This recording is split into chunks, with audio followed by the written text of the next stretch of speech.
So guys, there is this headline that is all over the places on the social media. You know, the North warning Trump, saying that the unity of Nigeria is sacrosanct and they are not going to allow anything that will lead to Nigeria being divided. Now, before we get into the video, see how this person wrote it and he said, breaking news, we don't support Nigeria's breakup. Unity sacrosanct. Northern leaders warn Trump. And then this person reacted to it saying, me, I don't understand how a people who desire a united Nigeria will be doing everything that tilts towards disunity. What stops them from articulating acceptable articles that can guarantee such unity as it were in the United States of America? So guys, we all know that Trump has also asked the Nigerian government, through Senator Ted Cruz, to remove Sharia from the Nigeria Constitution, which they not resisted. And from the look of things now, the United States lawmakers are looking at it as it's not so easy to fight this insecurity because it's coming from the ideological point.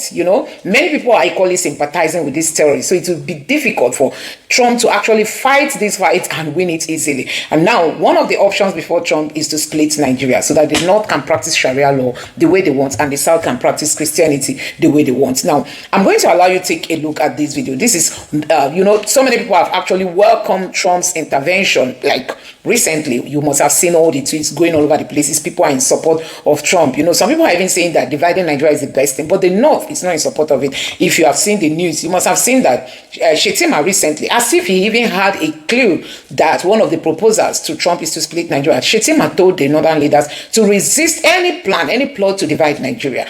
And now it is becoming a reality that Trump might actually follow that route in solving the insecurity problem, because you see that these terrorists are really going after Christians. Just on Sunday, close to 200 Christians were kidnapped and taken into the bush. I mean, Christians alone, 177 persons kidnapped and taken into the bush. These are some of the things that the United States does not want to hear. And Raymond, the lawmaker who is really on this, has also tweeted about those Christians that were kidnapped.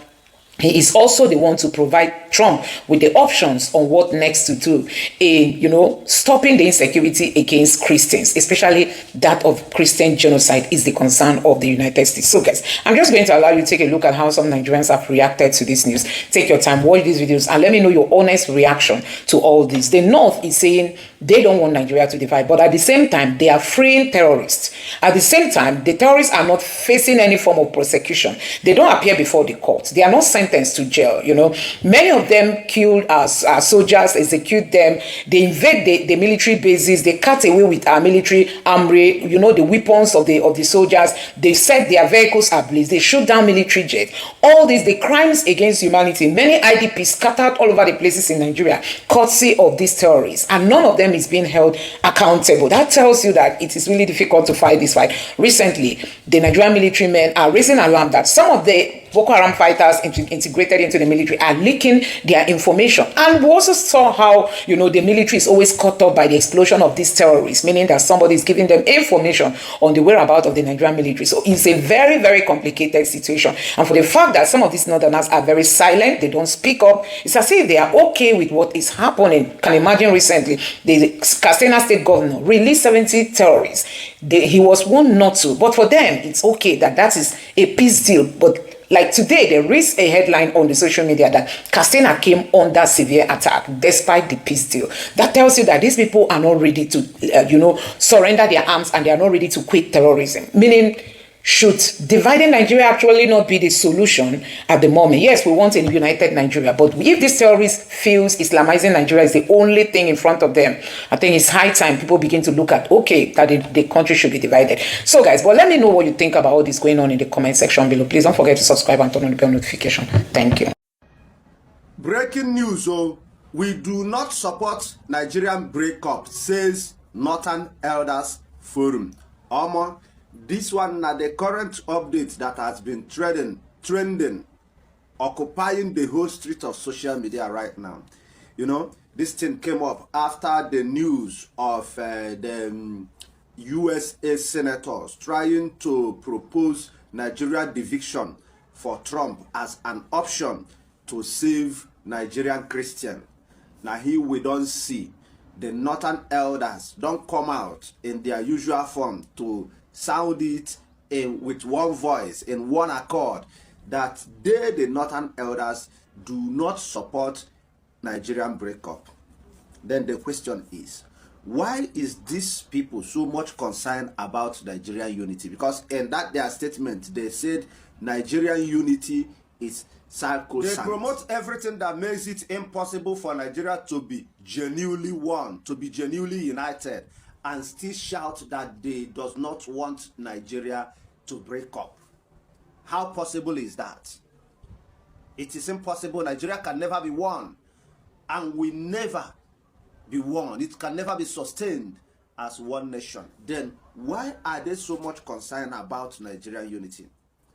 The insecurities, the whole thing, the unaliving, the ethnic cleansing, the Fulani menace and everything going on in Nigeria as a country, it does not concern them. It matters little. It doesn't even matter to them. But whenever you talk about Nigerian separation, about Nigerian division, that's the only thing that gives them concern. Is it that they are so much afraid of being on their own? Is it that they are so much afraid, or that they are gaining? Is it that there is something much that they are gaining about this Nigerian unity? Why are they so much afraid of Nigerian breakup? And at the same time, they are afraid of Nigerian breakup, and they are also against anything that will bring a genuine unity. You do not want Nigerian breakup, but you always promote tribal over the constitution. You promote religion. You promote anything that can trigger the protest for breakup. You promote them, and you still don't want Nigeria to break. How will Nigeria continue to be united under this kind of atrocities going on?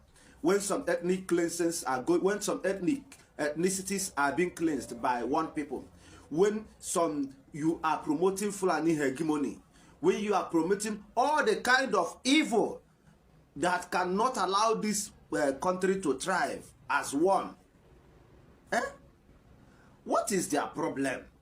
I'll be right back. Let me tell you where this started from. This outcry is as a result of the very undiplomatic behavior of Nigeria's vice president. And it happened when? This happened in September of this year. And this was September 24, 2025. And what was the occasion? It was a statement when the Vice President of Nigeria, I'll give you the caption of his statement. It says, statement delivered by His Excellency Kashim Shettima, GCON Vice President, Federal Republic of Nigeria, during the general debate of the 80th session of the United Nations General Assembly in New York. Remember that video of your Vice President where he was campaigning or canvassing for the freedom of Palestine? Let's not talk too much. I want you to watch the video of your Vice President at the United Nations. We are despised by terrorists because we choose tolerance over tyranny.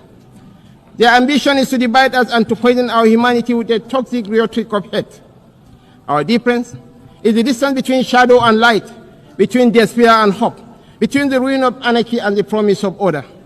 We do not only fight wars, we pit and shelter the innocent victims of war. This is why we are not indifferent to the devastations of our neighbors near and distant. This is why we speak of the violence and aggression visited upon innocent civilians in Gaza, the illegal attack on Qatar, and the tensions that scar the wider region.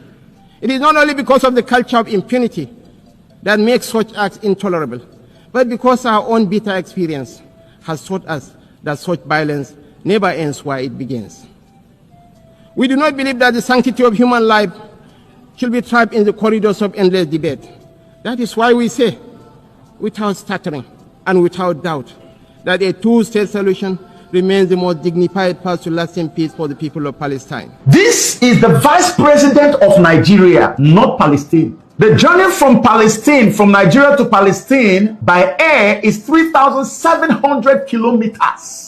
But the Vice President of Nigeria was at the United Nations, and what formed the basis, the core of his speech was Palestine. Just Stay calm and come with me. Let me walk you through the process of why we got to where we are. The section where he started talking about Palestine, it starts with number 9 of his points. Be patient with me. I'm going to read you something and explain to you what I'm reading, so you understand why Israel sees this as a matter of life and death. They must be involved. So the number 9 point he was making here in his speech, okay, you didn't hear that one. He says, Nigeria's soldiers and civilians carry a proud legacy. They have participated in 51 out of 60 United Nations peacekeeping operations since our independence in 1960. We have stood with our partners in Africa to resolve conflicts, and we continue that commitment today through the multinational joint task force. At home, we confront the scourge of insurgency with resolve. From this long and difficult struggle with violent extremism, one truth stands clear. Military tactics may win battles measured in months and years, but in wars that span generations, it is values and ideas that deliver the ultimate victory. Can you imagine the vice president of Nigeria is about to talk about Palestine, and he started first of all by talking about the military might of Nigeria. Keep your mind on what I just said. You are about to speak on Palestine and Israel, and you started by talking about how powerful Nigerian military is and how many peacekeeping operations we have had to get involved in since our independence. So let's go to item number 10. So number 10, he says, we are despised by terrorists because we choose tolerance over tyranny. Their ambitions is to divide us and to poison our humanity with a toxic rhetoric of hate. Our difference is the distance between shadow and light, between despair and hope, between the ruin of anarchy and the promise of order. We do not only fight wars, we feed and shelter the innocent victims of wars. Are you hearing? The vice president of Nigeria, he's about to talk about Palestine. Look at all the things he's saying. He now says, this is why we are not indifferent to the devastations of our neighbors near and distant. This is why we speak of the violence and aggression visited upon innocent civilians in Gaza, in Palestine, the illegal attack on Qatar, and the tensions that scar the wider region. It is not only because of the culture of impunity that makes such acts intolerable, but because our own bitter experience has taught us that such violence never ends where it begins. My beloved ones, I don't know any nation that will hear stuff like this and not see that this is a threat of military action against Israel. The war that is visited, the violence, that aggression visited upon innocent civilians in Gaza, and then the illegal attack on Qatar. The vice president of Nigeria basically speaking against Israel's actions in Gaza and Israel's attack on Qatar, and then mentioning war and military might in the same sentences where he's talking about what Israel is doing in Gaza. And I ask, where did the boldness come from? I will explain it when I finish reading to you the next line, the next item, which is number 11. Number 11 says, we do not believe that the sanctity of human life should be trapped in the corridors of endless debate. That is why we say, without stuttering and without doubt, that a two-state solution remains the most dignified path to lasting peace for the people of Palestine. A two-state solution. For too long, this community has borne the weight of moral conflict. For too long, we have been caught in the crossfire of violence that offends the conscience of humanity. We come not as partisans, but as peacemakers. We come as brothers and sisters of a shared world, a world that must never reduce the right to live into the currency of devious politics. The people of Palestine are not collateral damage in a civilization searching for order. They are human beings, equal in worth, entitled to the same freedoms and dignities that the rest of us take for granted. A two-state solution in Palestine. So the vice president of Nigeria, I keep mentioning that Nigeria, jets out of Nigeria, goes to the United Nations with all these powerful, subtle threats to Israel. You are talking about Israel's actions in Gaza and the bombing in Qatar, and you are saying it along with how mighty our military is, how powerful, how much wars we have fought, and the rest of them. And on top of that, you now say two-state solution. Knowing how sensitive these topics are, you're talking about two-state solution when you have people in your own country where you come from who are not even united. Nigeria is a forced union of so many nations in one. Even if no other person agrees to that, ask any Igbo person, ask any Biafran. 99.9% of Igbos today want their own Biafra. Benjamin Netanyahu many years ago was talking about the thing that happened in Biafra, and he mentioned it in his own state address. Biafrans went to war for 3 years with Nigeria because they wanted freedom. And you are here talking about the two-state solution when you have not settled the issue of Biafra in your own country where you came from. What gave you the audacity and the boldness to do that? It is because you believed that the conquest by Islam of Nigeria had now been completed, which is why you guys had Muslim ticket. If it wasn't that there was Muslim ticket and that psychologically you believed in your mind that you guys have already conquered Nigeria, that any other thing anyone was talking about was nonsense, was balderdash, you would never have the audacity to go to United Nations rather than talking about what the terrorists are doing in Nigeria, how the terrorists are raping and killing people and dispossessing them of their homelands and farmlands, how that they have become so horrible. The impunity and the silence from the authorities and the lack of action from the Nigerian government has been so much that should have been in your own speech at the United Nations. You should have been there asking for help. Instead, it was Palestine because you felt like, well, we have gotten this nation now. We are now the giant, the Muslim giant of Africa. And so with all the might we have, resources, economic power, military, we can actually now help other Muslim brothers that are suffering. So you were basically putting yourself up as the big helper, the big savior for Palestine from Israel. And you don't know how diplomatic code words can actually ring in the ears of the opponents. Israel got it.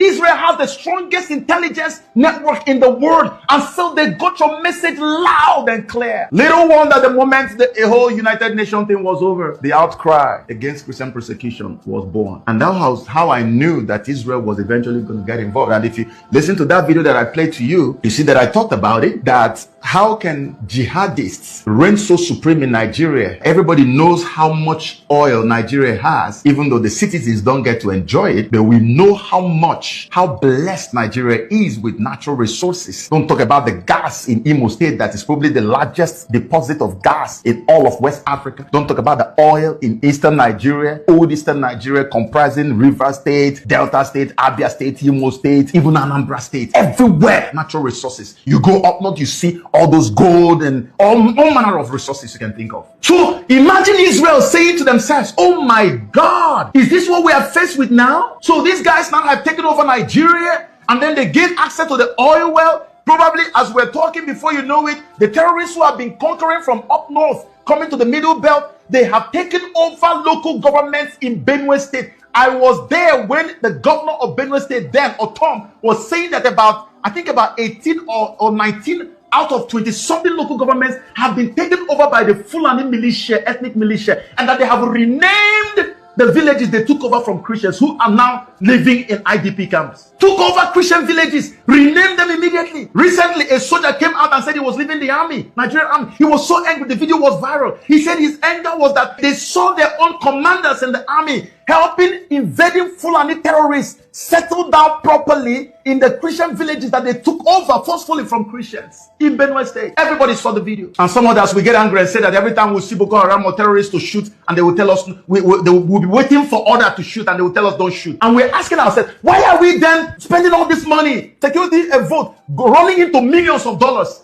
to buy weapons, but then we can't use the weapons to kill terrorists? Look at the stupidity, the rubbish that Nigeria was doing, thinking that nobody was watching, thinking that nothing was ever going to happen. And so the Lord orchestrated for your vice president to go out there and stir the waters and bring about this. The braggadocio had to end. The pomposity had to end. Okay? They were so arrogant about it. They were rubbing it in our faces that you've been conquered and there's nothing you can do. Nigerians got tired. Nigerians were switching citizenship all over the place. Nigerians were running out. Everywhere you went, you were treated like trash as a Nigerian. Because what was happening in Nigeria, nobody could comprehend it. You are looking at the stories. A terrorist is there. You tell me not to shoot him. The terrorist is raping and killing people, taking over villages, and you're helping them to settle well. And then the people who own the villages are told to go and remain in IDP camp forever. No time for them to return to their villages. They've lost them forever. So what is probably going to happen is that they have to relocate those people to a different place. They have to lose their ancestral home. But the vice president of Nigeria is busy canvassing for a two-state solution between Israel and Palestine. They are busy criticizing Israel for saying that the Palestinians have to leave and go somewhere else. But the Christians in Nigeria who have lost their homes to Fulani ethnic militia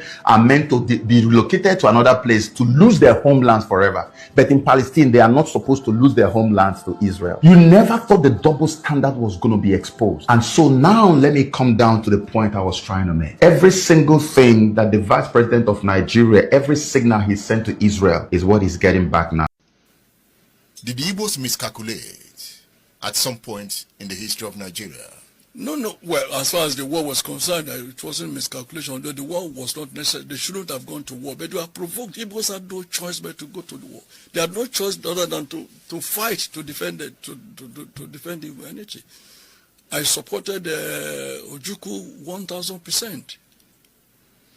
They were pushed to the wall. They had to fight. They had to create their own country by fire, by force.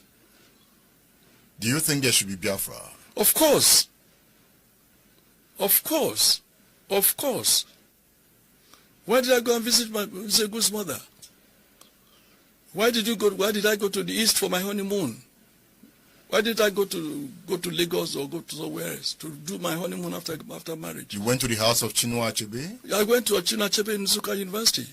I spent a night there. I went to Mazi, the author, what's his name now? He was president of youth movement. He lived somewhere close to Enugu. You know, I went to see him. I spent a night there. Will Biafra come? It will come. I mean, Nigeria is going to break up. Nobody can do anything about it. Nobody. Why are you so certain about it? Because I know it will happen. No country operated the way Nigeria has been operated can survive. It's not possible. All the rogues who are running the country down, who are doing all sorts of things they are doing now, will pass away. They will not be there forever. War is bad. What makes it bad? There's loss of life, even loss of humanity. You know, war does nobody any good. War is not the best way to settle conflicts. I wish we can always adopt other conflict resolution methods than going to war. A lot of people, a lot of casualty, a lot of loss of property, destruction of the economy and everything. So war is not good. You know, while reading your book, I was asking myself, was Achike Odemwa, as a college student preparing himself for war? You went to your government college, Umuahia. Yep. And you were a young military officer cadet at the school. So the military interested you. Yep. So were you preparing for war? Not at all. I was not preparing for war. We never envisaged a war. But normally, by tradition, our school had a cadet unit. And that cadet unit, from there, you could choose to go to the army. You could choose to have a military career. So a lot of our old boys by then were in the army. We produced such big officers in Nigerian army like Colonel G.T. Krubo, Colonel Nwawo, not Nwawo, Colonel Awuna, Colonel Madebo, Colonel Eze, Anthony Eze, and so many others. The Major Onwatuegu used to hear of. He went to Umuahia, Captain Udaja, they all went to Umuahia. So we had that tradition. A lot of them grew from the cadet unit, and from the cadet unit, they joined the Nigerian army. So in our time, we were also enthusiastic. We joined the cadet unit, and it was a very pleasurable experience to have passed through it. Now, you have mentioned traditional soldiers that went to government college. As you wrote in this book, you also wanted to join the army.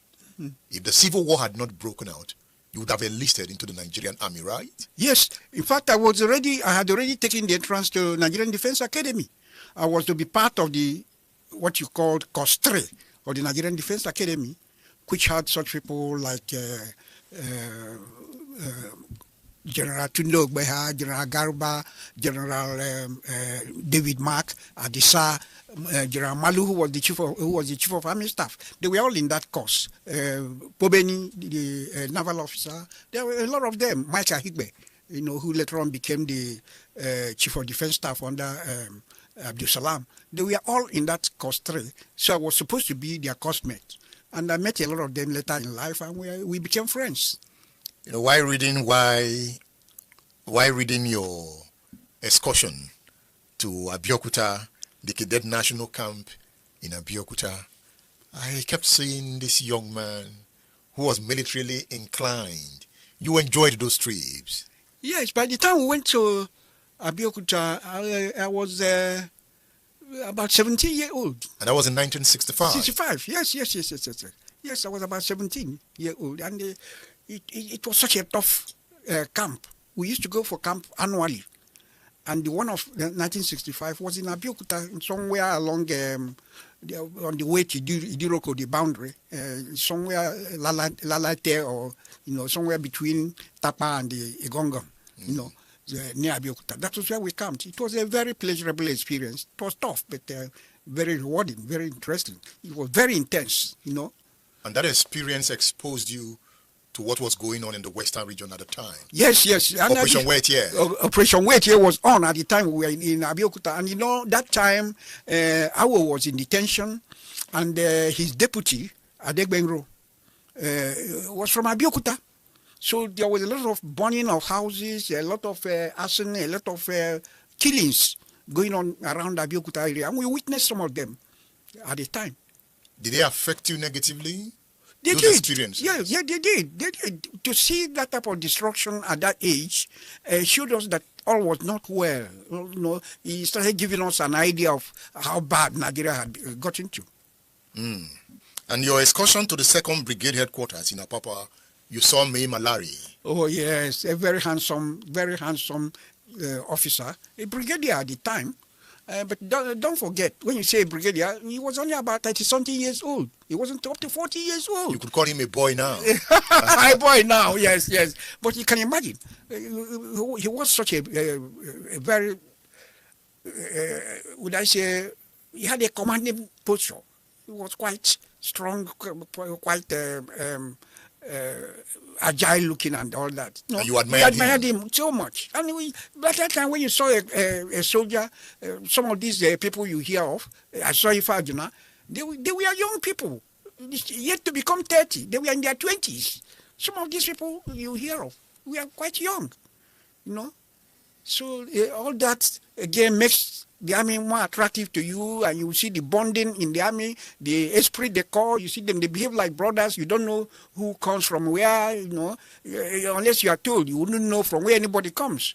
And if they were to speak any Nigerian language, all of them spoke Hausa. Yes.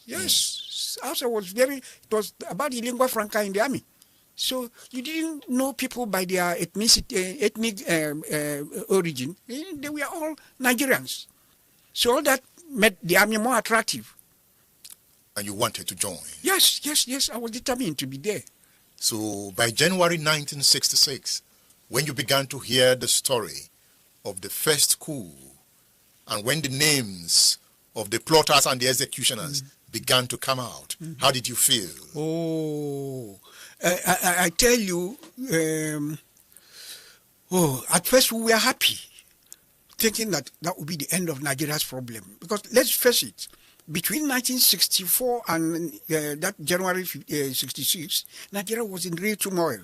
After the 1964 federal elections, up to the 65 Western elections, Nigeria was not in good shape. So when we heard there was a coup and the army had taken over, we saw it as a relief. We saw it that, things were now going to be better in Nigeria. We didn't know it was the beginning of our suffering. The beginning of our suffering? Oh, yes. You mean that coup changed everything? It changed everything. The esprit de corps in the army was destroyed. People began to go behind their ethnic chefs, and then the reprisal, the July counter coup came, and it scattered everything. In this book, It's like you gave a historical account of the birth of Nigeria. Yep. From the Clifford Constitution to yeah. Macpherson. Yep. You know, why did you take that pattern? Yeah, I did because it is necessary to tell the reader from where we are coming. From where did this problem start? They didn't start today. I try to show the Nigerian society in their individualistic, ethnic or regional affinities before the white man came, and then how these constitutional arrangements came up, how the unification came up, how then the political parties started, that is the fight for independence started. You know, so it was good for the reader to have an idea of from where we are coming, what our society looked like before this time. Then from there, we got to the 1959 elections. That was the pre-independence elections.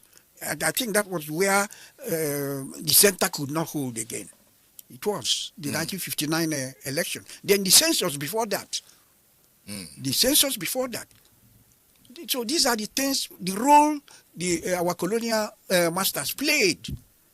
You feel the policy of divide and rule? Oh yes! Nigeria Oh yes! That was why you find out whatever our colonial masters were doing, they were not doing them for our own interests. They were doing them for their own interests. You can see that later. Recently, I think it was in the 90s or so, one of the administrative officers that time gave an interview and showed how they manipulated the census figures. In favor of the North. In favor of the North. So these are some of the things that caused the problem. So you find out our colonial masters had their own interest, and to them, their interest was more important than our own interest. So after independence, were we able to manage the interest of the different ethnic blocs? No. We couldn't. We couldn't manage our ethnic differences. It is part of the problem. And so that problem is foundational. It's foundational. Is that same problem that led to the Civil War? Yes, if you follow it up, it is the same thing that continued up to the Civil War. I'll give you an example. What was Aburi all about? Well, you haven't come to that, but if I might come in. Yeah. Now, Aburi was to find a solution after the two coups. After the January 15 coup 66 and the July 29 coup 66 and the disturbances that followed, the pogrom that followed, Aburi was to find a solution. So our leaders went to Aburi, they sat together and took decisions. And from grapevine, we understood that it was even our colonial masters that advised one side to say, don't accept these decisions. They are not for your own interests. And these are some of the things that led to the war. Having reflected on the terms of the Aburi Accord, yep. Do you feel that accord would have solved the problem? Yes. I believe very much in Aburi Accord. The Aburi Accord is still what a lot of us are pursuing today. We are still saying, when you hear true federalism, it is all about Aburi. Was Aburi not confederalism? Whether you call it confederalism or not, it was to me more of true federalism. So Gowon failed by not keeping to the terms of the Aburi Agreement. Yeah, but remember again, when you talk of Gowon, don't see Gowon as a person there. How old was Gowon? At that point, Gowon was about 32 years old. Gowon was about 32 years old. Gowon was as naive as the rest of us. Was Ojukwu naive? Well, Ojukwu was not as naive as Gowon to the extent that Ojukwu read history. Remember, he was a graduate of history. So at least he had a broader outlook. Was he more prepared than Gowon in that meeting? Yes, he was. Definitely. He was more. He went there more prepared. He was prepared? Yes, please. Yes. You will see it. You will see the signs of his preparation. Yeah. You will so he got most. He got what he wanted. He got most of what he wanted. But at the same time, Gowon, I must tell you, let people not blame Gowon. Gowon was very, very forthcoming at that meeting. He was honest to himself. He tried to find a solution to the Nigeria's problem. You will see there he was quite an innocent, honest young man looking for the unity of Nigeria. So Gowon himself believed in Aburi. But Gowon did not say that. When he returned to Nigeria, he gave it a different interpretation. No, not he. That's what I'm trying to tell you. But he released a statement. Yeah. He made a broadcast. Yes. And he gave an explanation of what Aburi meant to him and the federal government. No, it was an afterthought. It was what I told you. The colonial masters went through the northern politicians. Not go on. They didn't go to go on. They went through the northern politicians and told them the implications of Aburi. Then the permanent secretaries met and redrafted it completely and rejected most of the parts of the accord. And the Eastern region came out to say on Aburi we stand. And that's the beginning of the problem. That is it. That was where we lost hope, because we saw immediately they came back from Aburi and we heard how they went to Aburi. Everybody felt now Nigerian problem has been solved. But after these negotiations or consultations, the federal government came out with a statement that no, that's not what they meant. So Achike Udenwa is also saying on Aburi he stands. I believe in it up till now when I talk of true federalism. That's what I mean. Look, Nigeria is a creation of Aburi talked about regional commands. Yes, the army was and it was implemented. I remember in the East then we had the Eastern Command, Eastern Regional Command under Colonel Hilary Njoku. In the West, they had Western Regional Command under, I think, Colonel Olufemi Olutoye was the commander of the Western Command. Then they had the Midwest Command under Colonel Comrade Nwawo. It was the North that they hadn't quite put their own together at the time. And you want that system now? Well, it's not just the Army Command. It goes beyond the Army Command. Now the Army Command is not the most important thing in terms of whether it goes regional or not. But what we are saying, now we have 36 states that we should be able to decentralize government. Let me use that word, decentralizing government. What I would mean would be that we have to reduce the items on the exclusive legislative list in the constitution. We reduce them and have a few things in the exclusive legislative list. Then the other ones we put in the concurrent list and the residual list. So what would the federating units look like? The states or the regions? Well, this is another. It is all. It's subject to negotiation. I cannot say exactly what is going to be, because I know some people have said, okay, we go back to the regions.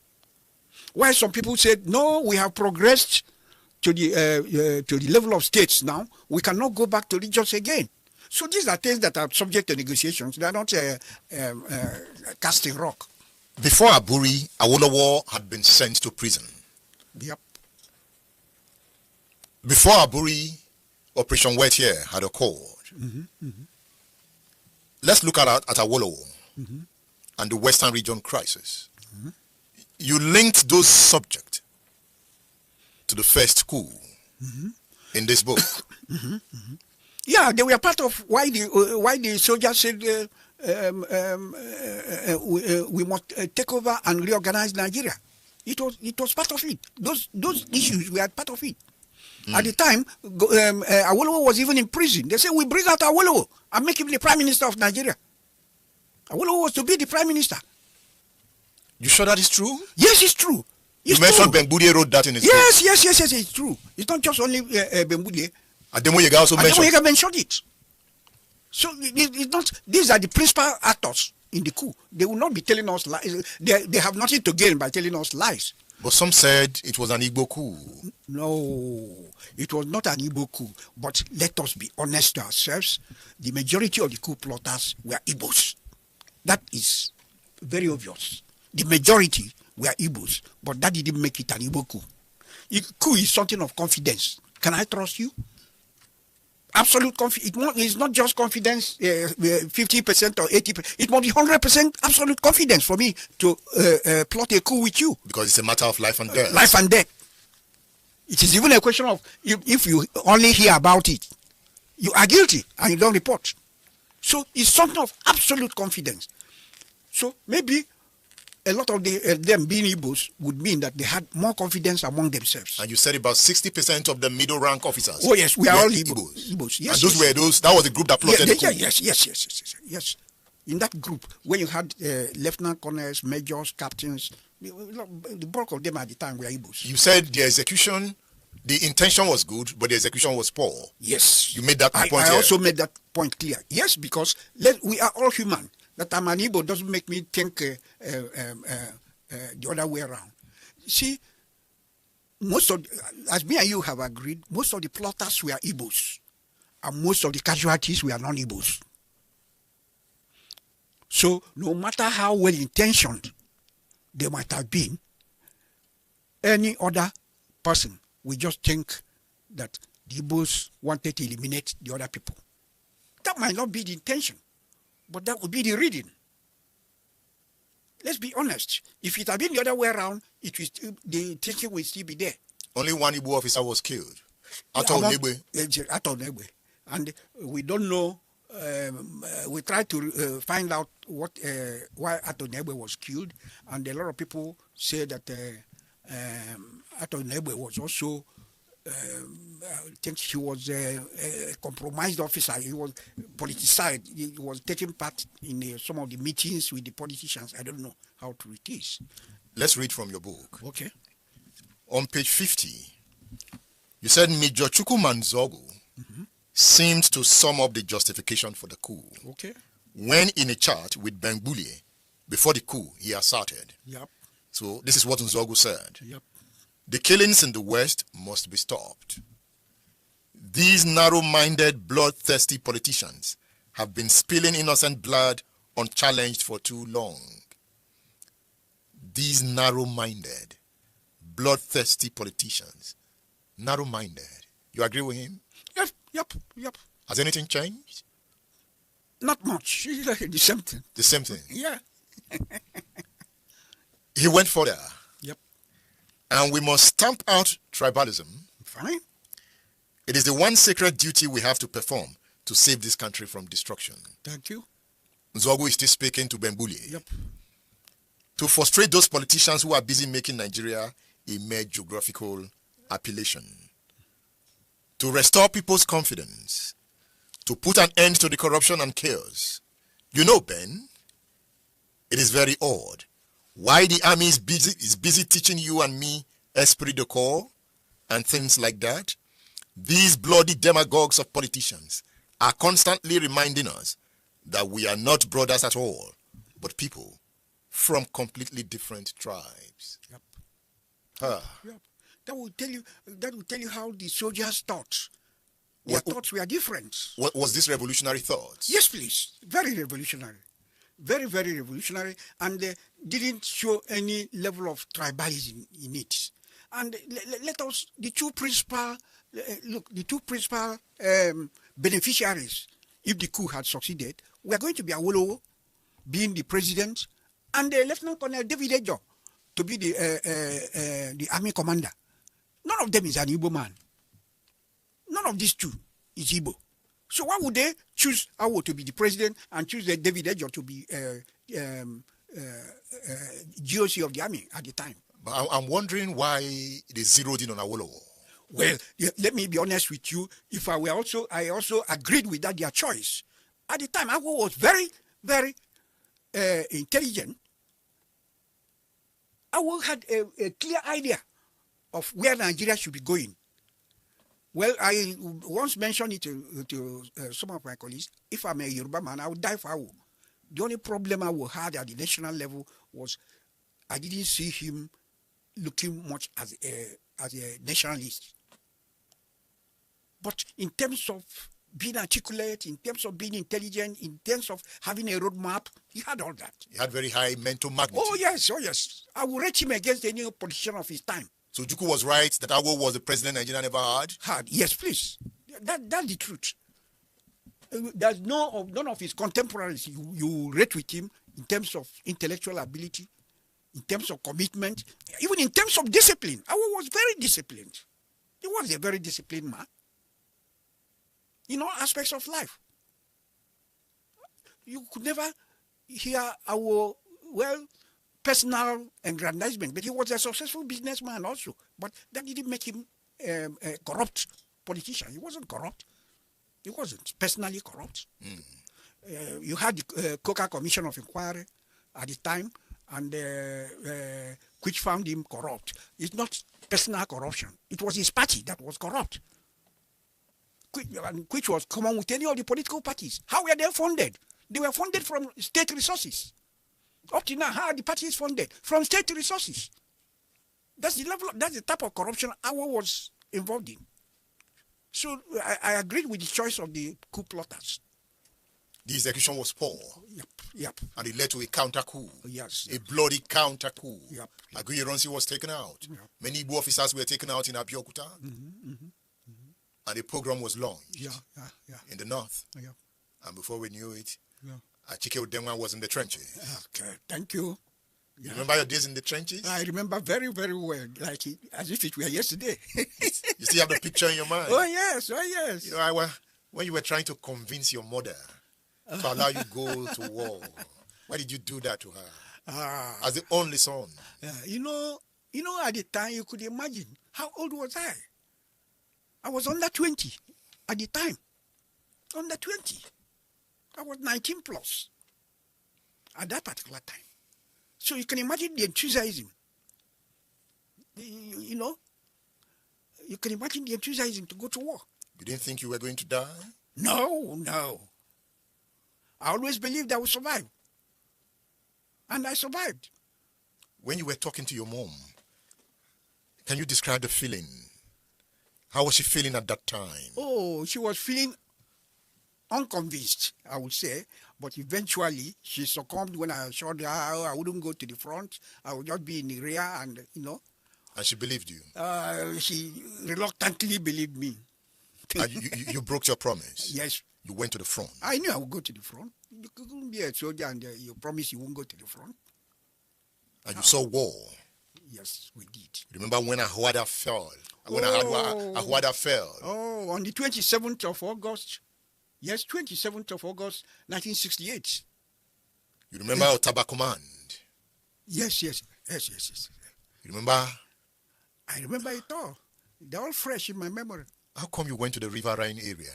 Who deployed you there? Well, this is it. When we were commissioned, by then there were no divisions. You had only the brigades. So we were grouped. And each group, they would say this group is going to, for example, 54 Brigade. This group is going to 52 Brigade. This group is going to so-and-so Brigade. And my own group was going to Rivers Brigade. That was the name at the time, Rivers Brigade. We had quarters in Ahoda. Many of your friends were running away from that zone. Oh, yes. And you were ready to go. Yes. Let me tell you, it's not just because I was more courageous than other people. No. But I made up my mind in the army never to influence my posting. Wherever I'm sent, and that's where I will go. And that was the situation throughout the war. I never for one day influenced my posting. So some were influencing their posting? Yes. But you see, this was my own belief that wherever I'm posted, that is where God wants me to go. That was the faith I held. I held that belief, and it helped me throughout the war, despite the sufferings and all that. You still come out alive. You were posted to Otaba? Yes, I was posted to Ahuda, from Ahuda to Abua. Abua was the company battalion headquarters. From Abua, then I went to Otaba. I was in charge of Otaba. Riverine area, yet you could not swim. I didn't know how to swim. At some point, you didn't have fear to power your power boats? No, we didn't. So we were using the ordinary paddling boat paddle. And Nigeria had speedboats? Oh, they were just always crossing. You hear them. And when they are coming, what happens? You hide? Yeah, we fired them. With your rifle? Yes, we fired them. But they had superior weapons? Oh, they had very superior weapons. And you were firing at those with superior weapons? Yes. And you could see the way they dealt with you? Yes. At some point, they had to cut you guys off? Oh, yes. And you became frustrated and stranded? That was in Ahuda, yes. You know, that journey, I felt for you. the journey through the forest with Cletus. Oh, okay. While I was reading your book, I said, oh God, I hope. At the point, if it was a movie, I would say, I hope he will not die. Because you are reading a book, I know he didn't die. But the way you painted the picture, that was grilling. Yes, that I will tell you. Would I say it was my worst experience in the army throughout my stay in the army? That Ahuda incident was my worst experience. What happened? Well, to cut a long story short, when we pulled out, the Nigerians were now in Elela Lemeli. If you know the geography of the place, Elela Lemeli is just the next place from Ahuda. It's close to Ahuda. Between Elele, the main Elele, and Ahuda, you have Elela Lemeli in the middle. Very close to, even a trekking distance between Elela Lemeli and Ahuda. So when they were in Ahuda, they were threatened. And we were in Abua. And not just in central Abua, we were in Otaba. In the, just almost in the creeks. So, well, the brigade had to give instruction that anybody that was in that area should please come out. Because if they took Ahuda, every other person there is cut off. And you won't have no other place to go. So we had to come out quickly. And then by the time we came out, we had to engage them at Elela Lemeli. And once again, because of we were able to hold them on that day we arrived late in the evening. We held them on throughout that night. Got to the following day, we were able to attack them and we were able to move into their camp. But unfortunately, we didn't have enough ammunition to hold on. So they pushed us out. We came out of the camp. We found a good defensive position. And then we sent a recce, that is reconnaissance, to go and find out what they were doing. And they were forming up, ready to come for attack. And we reported to our headquarters, look at what is happening. Can we have enough ammunition and that, so that we can attack them before they come out? We were told ammunition was coming, food was coming, this was coming, and none came. So when they were ready, they attacked us. And it was a massive attack. Massive attack. Many Biafran soldiers were cut down. We lost a lot of people. So by the time, entering from Elela Lemeli into Ahuda, and we coming from Ahuda to Elela Lemeli, I was on the left flank. So we kept on fighting until they were able to break through the main axis and got to the bridge. There's a bridge that is inside the town there. They got to that bridge, blew the bridge.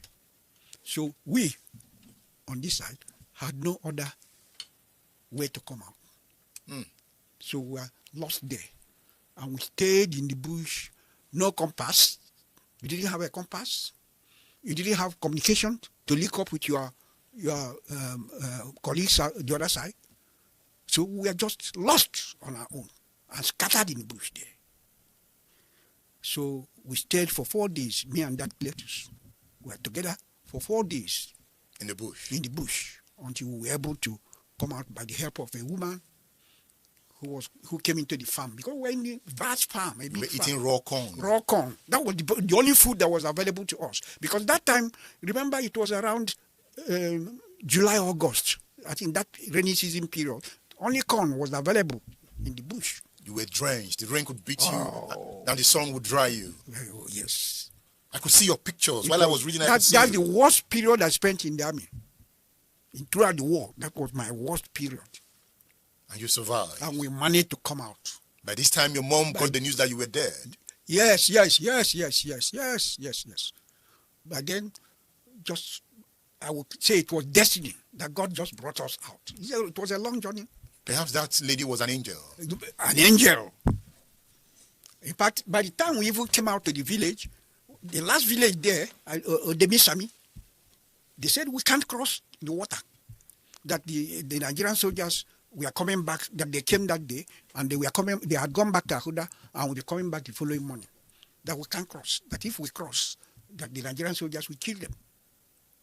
So it was just a boy, somebody of our age, who volunteered and got some boatmen and they smuggled us out at night. While this lasted, you didn't drop your rifle. Yeah, they insisted that they cannot ferry us across with rifle. We told them that if we arrive in Biafra without our rifles, we'll be killed. Yeah, we'll be court-martialed. So we arrived at a compromise. We emptied our magazine. So we carried empty rifle without even one ammunition. An empty rifle is useless, right? Yes, please. And eventually we were saved. Yeah. I tell you, it was my most horrible time in the war. I've never had a more horrible time in the war than that period. You know, your story of the war in this book is more about your activities in the trenches. Yes, please. This is Achike Odenwa's book, Nigeria Biafra Civil War, My Experience. Now, in this book, you will find the beauty of history. In this book, you will see the horrors of war. In this book, you will study political equations, political intrigues, political understanding. Because what the author has done was to give us a chronological account of the Nigerian state. Before independence, post-independence, and after the war. It's a book you should read. It is one of the classics on the Nigerian Civil War, written by Achike Odenwa, a former governor of Imo State. You can get this book on udarabooks.com. You can also order this book through the WhatsApp numbers on the screen. Beautiful book. You know, the first time I saw this book, and I saw Achike Odenwa, I said, Achike Odenwa, do politicians write good books? Because that was the first thing that came into my mind. A former PDP governor of Imo State. Where will he have time to write a good book? I said, okay, I must read this book. When I started reading it, I said, okay, Achike Odenwa can also write. Yeah. Why did you decide to write? Yeah, I decided to write because before this, my book, I had read books from Madebo, books from Bembulie, the one from Ademoyoga, the one from Joe Garba, and a few others. And okay, they were writing from their own perspective. They were writing about the roles they played in Coup, and when they talk about the war, they are talking of the upper level of the confrontation. And I felt that none of them was in the trenches with us. And that they needed, that the public needed to read about what actually happened in the trenches. And some of my colleagues and contemporaries later on, who I told a little bit of these pieces of some of these stories, said, please put them together. And I felt, after I left as governor, I felt that this was the time to sit down and put down this in writing. And that was what I did. Thank you for writing this book. Oh, thank you very much. You know, one area that also interested me of your activities in the trenches is the defense of Oguta. Okay. Because you said if Oguta fell, it would have been the end of the war. Yes, please. Tell us more about that. Yeah, you see, Oguta is strategically placed. Oguta was a stone throw from Uli Airport. Oguta is a stone throw from the Ebema oil fields, which was the only means of supplying crude oil to Biafra. And without crude oil and the activities of the several refineries that sprang up in Biafra, Biafra would have ended. Biafra would have been grounded. So Oguta was so strategic. If the Nigerians took charge of Oguta, that would be the end of the war. So Biafra put in everything to be able to defend Oguta. Even Ojukwu came to the war front. Ojukwu came to the war front? Yes, he came. Yeah. You saw him? No. I didn't see him because I wasn't even involved in the Oguta operation. But it was my unit that fought in Oguta.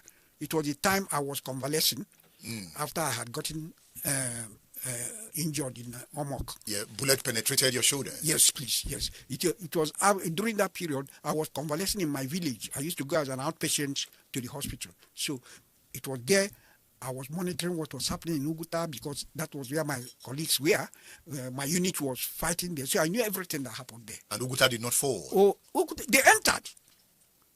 They entered Uguta, but they were pushed back, and that was where Nigeria lost the ferret. That is Amount ferret we captured, which was Christian Uguta boy. Uguta boy. Uguta boy. I was privileged later on to fight in Owerri with Uguta boy. So Uguta boy was a rugged armored vehicle. Oh, very rugged, but it's not the big one. The big one was the Kopu. We had that was captured in Onitsha. That was captured in Abagana. Yes. Okay. In Abagana near Onitsha. Yes, please. Yeah. So Biafra could not afford its own armored vehicles. Well, Biafra only manufactured its own. You know, at the time, our engineers in RAP also did some work. You converted their jeeps? They converted some of these Caterpillar, this 8-moving equipment into armored vehicles. Some of them worked, but they hadn't perfected the technology. So that while the war was going on, Biafran technology was growing? Oh, yes. Oh, yes. Oh, Biafran technology was one of the things that sustained the war. If it was not for Biafran technology, the war wouldn't have lasted as much as it did. Now, let me show you how some Nigerians have reacted to this. Unity of Nigeria is sacrosanct. The North is one. The unity of Nigeria. This person says, yes, all my parents joined a coach. Oh, sorry. This person is just tweeting outside of what I wanted you guys to see. So, I don't think there are much here, but like you can see that many people are in support of Trump coming to the rescue of Nigerians, you know, because of what is happening. Anyway, let me take you through more breaking news. Breaking news, the Federal High Court in Abuja sacks Aburi, orders INEC to recognize nnamdi-led school of Labour Party. So guys, this is a welcome development. Aburi is gone and gone forever. I'm just wondering if Aburi is going to be is still going to remain in the Labour Party. They might be there to be used by the APC, but I think if the party can really summon the courage to drive them out, that will be the best. So guys, it is really so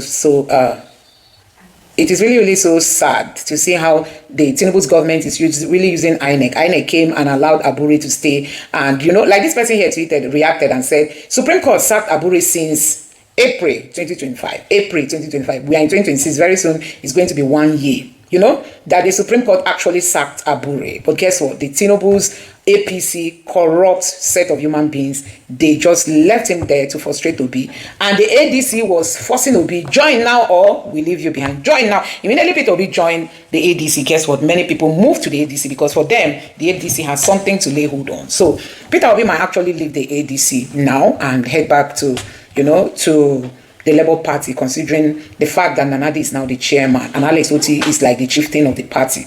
So this person say Aburi won't agree because he has the backing of APC. This person say this judgment finally brings legal finality to a long-drawn leadership tussle. It reinforces the Supreme Court's early stance that tenure limits are sacrosanct in party democracy. But you know, INEC has been the black sheep in all this. This Labour Party power tussle never ends. All was weapons fashion against Peter Obi in Labour Party. I mean, they really worked against Peter Obi. How many times we did sack him? It's never evident that he's APC mole. I mean, and he might start resisting this judgment. I wish this was the Supreme Court, you know, just because Obi is no longer there. Labour Party internal power struggle just got a divisive verdict. If it was Peter Obi, I would be tempted to return to the Labour Party because the article matter go long. This person say Peter Obi should just better go back to the Labour Party because articles matter will be long. Every lawyer every lawyer judge that participated in this coup just know very well that what happened in Michael or Duanka will befall all of you with time. Police, you guys need to pick up Aburi right now so that he will pay for all the people's money he ate. So guys, these are some of the reactions coming from Nigerians after Aburi is said to have been sacked by Abuja High Court. So guys, let's see how all this is going to play out because the APC is never sleeping. You know, they want to frustrate Peter Obi at all costs. I mean, they want to do everything they want to do to set Peter Obi up and just to scatter the party. You know, people like Arabambi, they are still there. People like Apapa. I heard Apapa has moved to the ADC, but I've not confirmed that. But assuming he's still in Labour Party, these are still. Tinubu says, I love seeing parties being in disarray. For an elderly man to come out to say that to opposition parties, I love seeing you guys in confusion. That tells you the level of, you know, point of criminality the Tinubu's led administration is operating from. It's really so sad. Anyway, guys, let me know what you think about all these happenings in the Labour Party and also in the Nigerian politics. Hopefully, Peter Obi might want to return back. That Ahmed has already signaled him. If you don't get ticket over there, come back. We are going to allow you. So the question remains, should Obi still try his luck in the ADC to see if the ADC will give him ticket? If they don't, he might be coming back to the Labour Party. So as it stands now, many Labour Party members have actually moved to the ADC. Should they now be coming back again to the APC, to the Labour Party? That's another question. Because any little thing now, INEC can disqualify people. Anyway, let me know what you think about this in the comment section below. Please don't forget to subscribe and turn on the bell notification. Thank you.